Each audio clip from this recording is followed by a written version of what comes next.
For 10 years, the world slept and sometimes never woke up. This wasn't a peaceful slumber, but a profound, unyielding paralysis that stole minds and bodies, leaving millions in an inescapable trance. It was a mystery that gripped the post-war world, a silent, invisible tide creeping into homes and hospitals.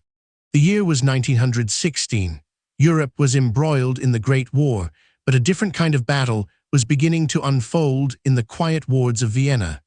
A young neurologist, Dr. Konstantin von Economo, observed something profoundly unsettling.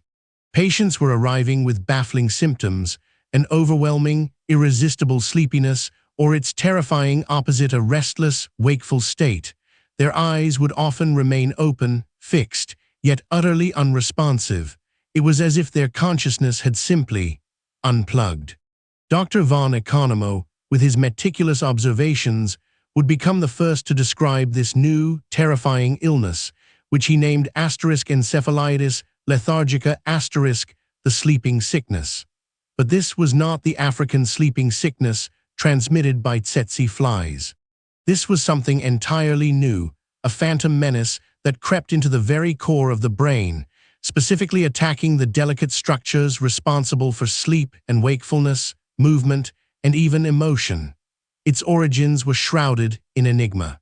By 1917, cases began to emerge beyond Vienna, quietly spreading through France, England, and then across the Atlantic. It wasn't a sudden explosion, but a creeping tide, mimicking the invisible movements of the influenza pandemic that would soon follow. The 1920s, often remembered as the Roaring Twenties, a decade of jazz, flappers, and newfound freedom, held a darker, quieter secret. Beneath the glittering surface, thousands were falling into this profound, unwakeable slumber. Imagine a young woman, perhaps just back from a night of dancing, complaining of a headache, then a fever.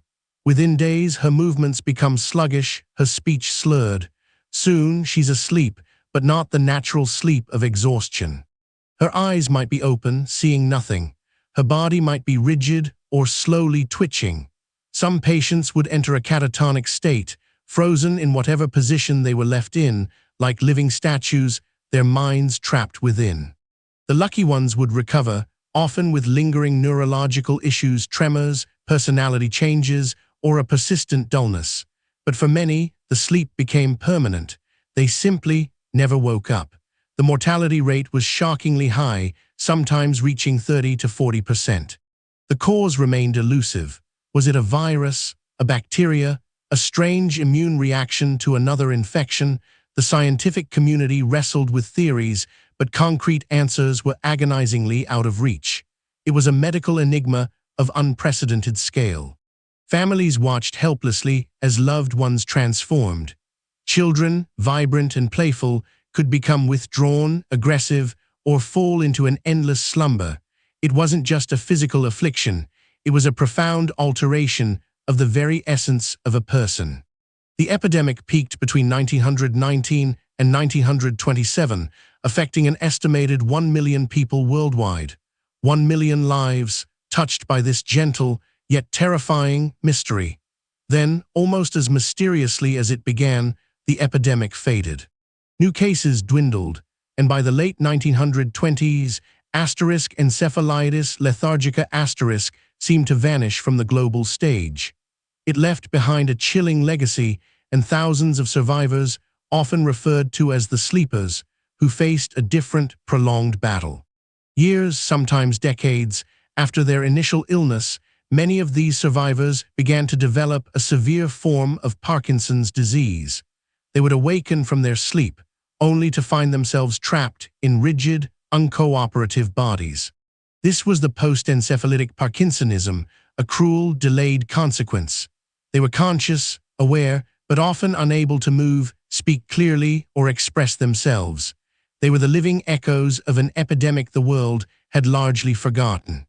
Their stories were brought to light decades later by Dr. Oliver Sacks, whose book *Awakenings* chronicled his work with these patients in the 1960s. He attempted to awaken them using the then-new drug L-Dopa. For a brief, miraculous period, Some of these sleepers did awaken, moving, speaking, and remembering.